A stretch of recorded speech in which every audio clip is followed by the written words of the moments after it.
Hey guys, in this video I will show you how to activate Gmail in Google Workspace. Alright, let's begin. First, navigate to Google Workspace and log in with the account that has administrator privileges. Enter your password and complete two-factor authentication if enabled.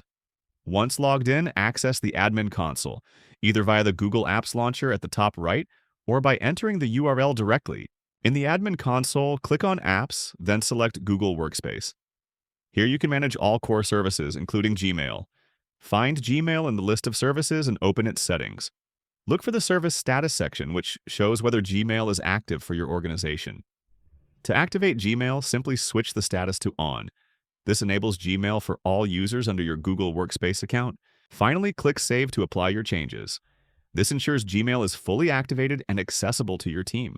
Managing Gmail through Google Workspace gives you control over communication and collaboration within your organization. So that's basically how you can activate Gmail in Google Workspace. That's it for this video. Thanks.